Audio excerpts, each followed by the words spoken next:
Usually when I want to talk about an indie game of a new studio, I try to be as generous as possible. There's no need to be strict with someone who's doing their best to find their steps. I'm sure Ladybug Studio did their best too, but unfortunately, they did not find any steps and forced me to break with my tradition. I played their new Metroidvania, Blade Chimera, and it turned into a disaster. I'm Old Soul and I appreciate it if you hit the like button and subscribe to my channel. Thank you. The only good things I can say about this game is that 1. I liked the pixel art design. Not the characters, not how the sword stretches behind me when I roll, but the background. The city's cyberpunkish neon style art design is really something unique and has a really good immersion. I like it when a side-scroller gives us a detailed interactive background instead of a mashup of a bunch of pictures that can only be described as color nausea. Another good thing to come out of this game was its soundtracks. Not that it's just nice, but it fits the theme beautifully, like something has clicked in your brain. But that's about all the nice things I can say. Now for the cons. I want to apologize to this game's developers and to its fans for being rude in the upcoming segments. This is my job and I hope you understand. Anyway, the biggest problem with Blade Chimera is its fighting system. It's the most boring experience you can have, and I'm not exaggerating.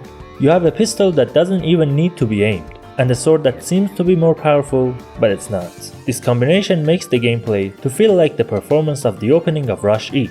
You know, sitting in the back, hitting a single key over and over again.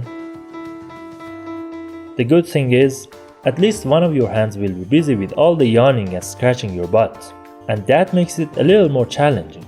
The sword has cooler attacks, but most of the times, half of them are just useless, so you have to just use its simple attack, which also isn't that fun. The enemies are dumb as a rock. From the moment they decide to attack until the time they actually do it, you can go eat a full meal, have a little nap, and come back in time to get away. How would you do that? Just roll behind them. They're practically blind and keep attacking the location you were a decade ago. But hey, at least if you're not in a mood to fight, you can dodge. Until when? Eternity, I guess. A few months ago, in a video about 9 Souls problem, I said that 9 Souls iframes are too short, which made the fanbase very angry and they asked me for an official apology, since you know, me being a very big YouTuber and whatnot. Anyway, I never thought that a couple months later, I see a game that its iframe stretches to eternity.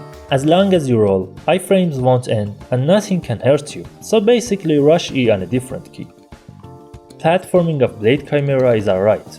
Alright means that it doesn't have any serious problem, but it also doesn't have a unique or brilliant element to keep you at the edge of your seat. A big part of the platforming depends on your sword, which is nice I guess, but doesn't bring anything new or exciting to the table.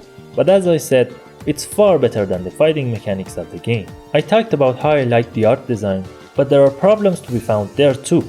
Usually in a side-scroller, the characters and real objects should stand out in contrast to the background. From time to time, Blade Chimera falls short here, like these enemies. If you don't pay too much attention, they blend in with the background. I really tried to play it more, but I just couldn't. Even the bosses didn't make that much trouble. In 8 hours of gameplay, I only died once. I mean, what's the opposite of skill issue? That's about it. As you can guess, I absolutely won't recommend Blade Chimera. Again, I apologize to the devs and anyone who liked this game, but I'm not going to sugarcoat for the sake of audience's feelings. Sorry if that makes you uncomfortable. If you enjoyed, hit the like button and subscribe. If you didn't enjoy, hit the dislike button and write a hateful comment for me. I'll be sure to read them all and reply to them. As always, take care and don't you dare go hollow.